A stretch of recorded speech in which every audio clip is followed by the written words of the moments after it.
Well, mobile telephony and communication indeed continues to be something that a lot of people are focusing on in this country, and the different ways it can make your life better. Now, about 1.1 trillion shillings was transferred via mobile money in the last quarter of 2016, according to the latest communication sector statistics.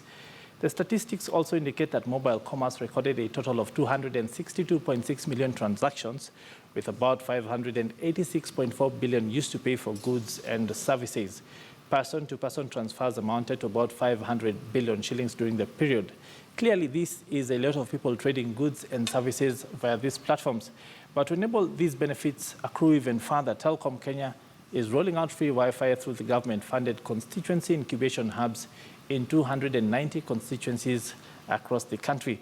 This initiative is a partnership of the Ministry of ICT and the National Constituency Development Fund, and will see Telcom Kenya install about 1,160 constituency incubation hubs, 4 per constituency, which will be equipped with about 40 tablet devices per incubation hubs. Of course, these are things which are supposed to enable Kenyans accrue various benefits. And for that conversation and to be able to tell us what exactly this might mean for you as a consumer and indeed for you as a business, with us in studio, Aldo Mareuse, you are the CEO at Telcom Kenya. Karibu sana. Good afternoon. Yes. So first off, of course, the fact that Kenya has been a leader in mobile telephony and communications right across the world, various benefits, various things and initiatives that we have been developing and talking about.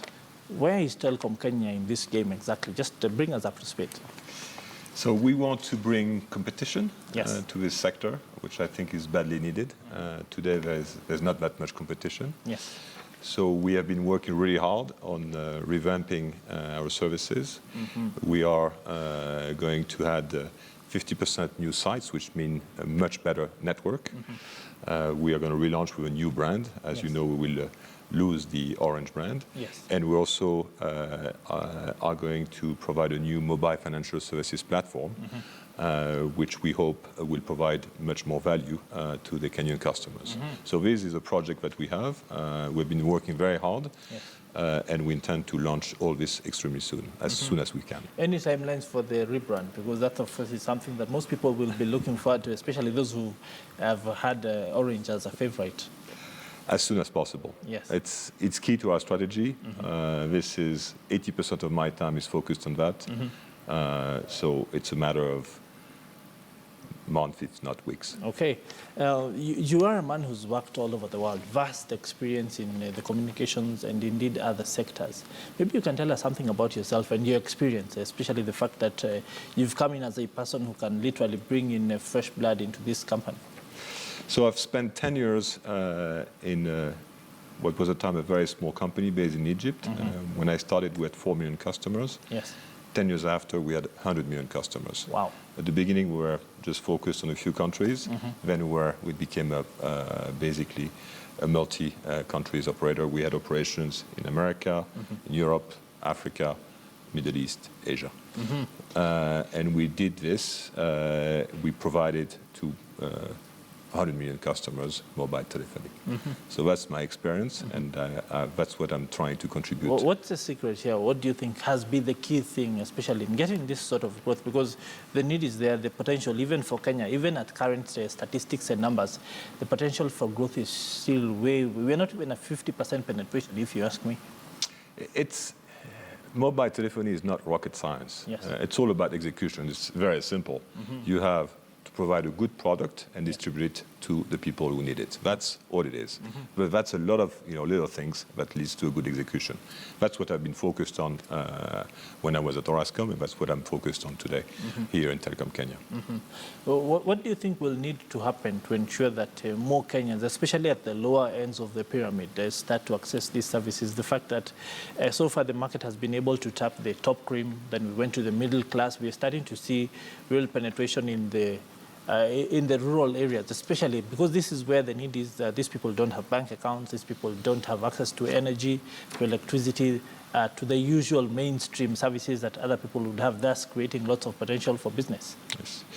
So the key is obviously to reduce the cost. Yes. Because if you reduce the cost, you can provide services, obviously, to the people who can't afford it today. Yes. To reduce the cost, you need to have a good level of competition, because that's when people fight to, put the best product in the market at the best cost.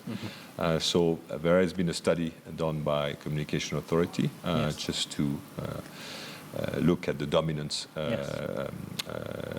environment in Kenya. We hope that this will be successful. We hope that this will be implemented very quickly, because that's the secret to grow the market and, as you say, reach the people who don't have services today.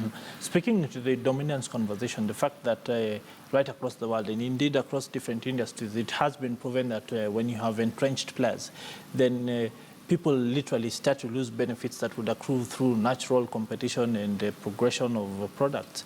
What are the key things that we need to get in place from the onset, from the get-go, to say that we are implementing these reports as should be? It's pretty simple. Kenya is the only market in the world where the number 2 and number 3 operator do not make money. There's only one market in the world, this is Kenya. So to avoid this, what you need to do is make sure that for the challengers, the number 2 and number 3, there's a level playing field, that they can compete without having predatory pricing from the people with the most market share. That's as simple as this. And this is doable. I think this market can support 2 or maybe 3 operators. So it just has to have the right regulation. Well, one of the sticking points, especially for me as a consumer, was the fact that from the beginning there had been an expected progression downwards of prices in connectivity. And we got to a point where this stopped. And the argument has been that at a certain point this would become not really commercially viable. Is this one of the literally products of lack of proper competition that we say this should still continue planing downwards? I give you a very good example. We have launched today a new product called Hola. Yes. This Hola provides calls to all networks at 1.8 shilling. Yes. What we call in the telecom jargon, the interconnect rate with the other operators is 1 shilling. 1 shilling. If you add the VAT and the incise tax, the margin you get on this product is extremely small, almost close to nothing. You can't go much lower. So this is why, unless you have a good level playing field competition, we won't be able to lower the cost.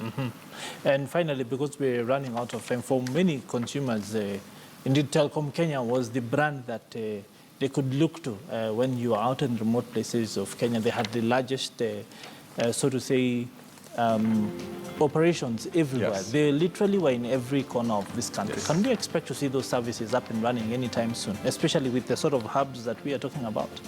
Yes, look, soon, I'm not sure. We are working. We have 2 products that we're looking very closely to enable this. Obviously, this has to be gradual. We need to get scale to be able to provide these services. But yes, we are working very hard on providing to this far reaching communities. Let's finally talk about internet. The fact that for Kenya, this continues to be an enabler for business in a very big way. We've started to see lots of big players like Facebook come in. Where is Telcom in this, and what do you see for the future? That's the key of our strategy, because that's, as you say, the segment of the market which has the most growth. And this is where we can provide the most value. So we are very focused on providing the best value in this segment of the market. Indeed, thank you very much for taking the time to talk to us. Unfortunately, we have to bring it to an end right there, but it has been an insightful conversation, and we'll definitely look to you for more insights, especially when these initiatives do start getting rolled out, because, as I said, this company is in some of the remotest parts of this country. Asante. Thanks for inviting me. Okay. Thank you. Yeah, indeed, that has been an interesting conversation right there with the CEO of Telcom Kenya, Aldo Mareuse, bringing us insights on just what exactly to expect from Telcom Kenya going into the future. And unfortunately, that's